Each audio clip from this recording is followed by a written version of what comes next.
បាញ់មិញខ្ញុំកណាខ្ញុំភ្លេចនិយាយរឿងមួយរឿងបញ្ហាកងទ័ពរបស់យើង18នាក់រឿងនេះតាំងពីថ្ងៃដំបូងខ្ញុំកណាខ្ញុំគិតថាខ្ញុំកណាខ្ញុំគិតត្រូវណាស់ការចាប់កងទ័ពយើងចាប់ក្រោយពេលបត់ជបាញ់ប្រមាណមក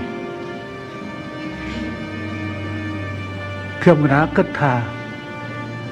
ចាត់ទុកបងប្អូននេះពលីកម្មដើម្បីជាតិរួចស្រេចទៅហើយគេច្បាស់ណាស់នឹងយកបញ្ហានេះទៅដោះដូររឿងនេះរឿងនោះហើយបងប្អូនទាំងនោះក៏ពិតជាយល់ក្រុមគូសាក៏ពិតជាយល់គេច្បាស់ជាតបភ្ជាប់រឿងនេះរឿងនោះ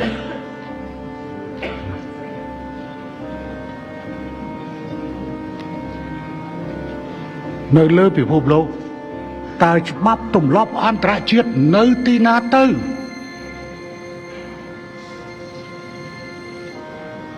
បុត្របនដែលជាតំណាងពិសេសរបស់អគ្គលេខាធិការអង្គការសហប្រជាជាតិទទួលបន្ទុកសិទ្ធិមនុស្សដែលជាជនជាតិថៃទៅណាទៅមិននិយាយមួយម៉ាត់សោះដែលមុនធ្លាប់តែនិយាយឥឡូវអត់នឹងសូនិយាយសោះសង្គ្រាមគេតែងតែមានការដោះដូរឆ្លើយសឹកតែនេះចាប់កងទ័ពរបស់យើងលើដីយើងក្រោយវត្តជប់បាញ់យកទៅធ្វើជាចំណាប់ខ្មាំងសូមបងប្អូនជនរួមជាតិលោកយល់រឿងនេះខ្ញុំកណាខ្ញុំបានចាត់ទុកថាបងប្អូននេះបានពលិកម្មជីវិតរួចស្រេចទៅហើយ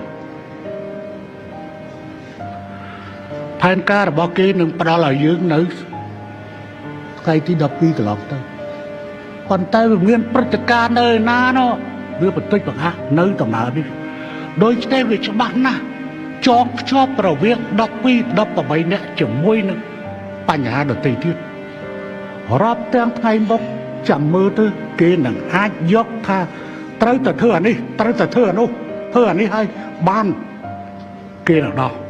អញ្ចឹងយើងចាត់ទុកបងប្អូននេះថាពលីតាมันគួររឿងនេះទៅជាអញ្ចឹងលើពិភពលោកដែលមានទេអាធននឹងដែលមានទេអាធននឹងដែលជាតិសាសន៍មួយតាំងខ្លួនជាស៊ីវិល័យហើយចាប់ចំណាប់ខ្មាំងដើម្បីដោះដូរនេះមិនមែនជាឆ្លើយសឹកទេណាអត់មែនជាឆ្លើយសឹកទេបងប្អូនយើងស្លូតពេកហើយគេមកគេចាប់ដៃសុំតតរូបរួចហើយជង់ចាប់យកតម្រោព្រោះអាងតែជប់បាញ់ហើយជប់បាញ់ហើយមកដីយើងទៀតមកដីយើងទៀតបងប្អូនយើងស្លូតពេកហើយសូមទោសចំពោះក្រុមគ្រួសារទាំងឡាយ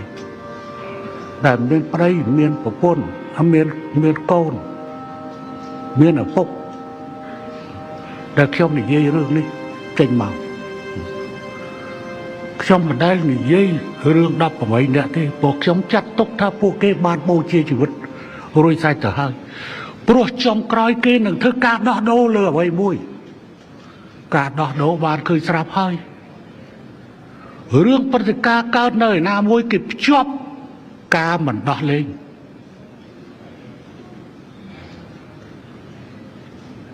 នេះគឺជារឿងអណ័យអធម